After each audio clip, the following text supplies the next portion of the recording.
의 혐의 중 하나가 과학계 블랙리스트 작성과 운영에 개입했다는 겁니다. 우 전 수석은 다른 혐의는 다 부인해도 과학계 블랙리스트만큼은 박근혜 전 대통령의 지시라고 인정했습니다. 그런데 과학계 블랙리스트에 누가 들어있고 또 얼마나 집요하게 이 리스트를 활용했는지 MBC가 취재했습니다. 조국현 기자의 보도를 보시겠습니다. 지난해 5월 영남대 총장으로 재직 중이던 노석균 교수는 국민의당 비례대표로 간 오세정 의원의 뒤를 이어 과학계 대표적 시민단체인 과실련의 대표가 됐습니다. 노 전 총장은 그 즈음 갑자기 청와대 민정수석실이 자신의 주변을 캐기 시작했다고 합니다. 청와대 전화 받았습니다. 왜 가니까 총장님에 대해서 뭘 묻더라 이 얘기라.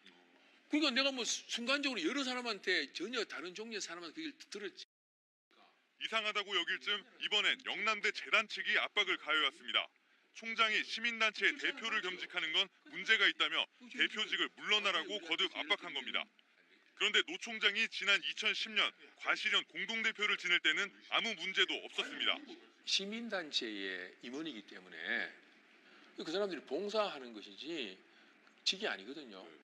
하지만 재단 측은 교원의 겸직금지 규정을 위반하고 총장 관사 이사와 인테리어 비용으로 5천만 원을 썼으며 관사 관리비를 학교 돈으로 내 횡령했다는 이유로 징계위에 회부했습니다.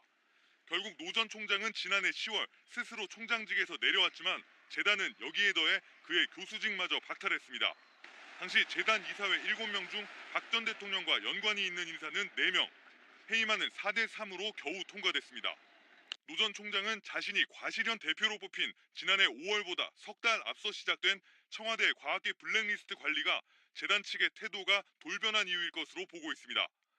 이에 대해 영남대 재단 측은 총장 신분으로 외부 단체의 대표를 맡는 건 안 된다며 징계에 대한 재심이 진행 중이라 나머지 사안에 대해서는 설명하기 어렵다고 밝혔습니다. 네, 이 뉴스를 취재했던 조국현 기자에게 몇 가지 보충해서 물어보겠습니다. 조 기자, 방금 본 리포트에서는 영남대 전 총장 한 사람만 나왔는데 피해자가 더 있는 거죠? 네, 먼저 준비된 자료를 보시면서 제 설명을 좀 드리겠습니다. 먼저 화면의 왼쪽 보시면 포스트의 김승환 교수, 네. 한국과학창의재단의 이사장이었고요. 중간에 보시면 정민근 포항공대 교수는 한국연구재단의 이사장이었습니다. 그리고 마지막 한국과학기술기획평가원장이던 박영하 교수, 이 3명입니다. 네, 박영하 교수는 예전에 한나라당 국회의원을 했었는데 블랙리스트에 있네요? 네, 그렇습니다.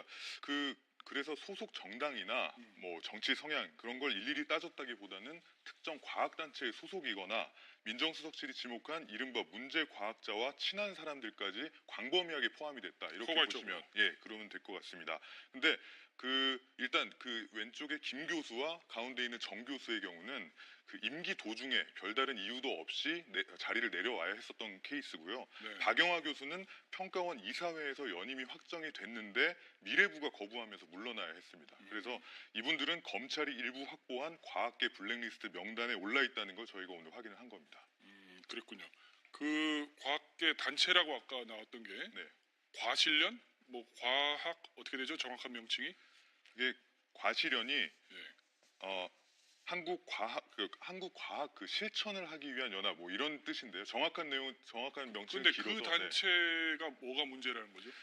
그 과실련이라는 단체가 사실 진보 과학자의 모임이나 이런 거는 아닙니다. 그냥 과학 정책을 두고 정부에 종종 쓴소리하는 그런 정도라고 보시면 되는데요. 네. 과학계 블랙리스트가 DJ 정부의 환경부 장관이었던 김명자 씨가 과학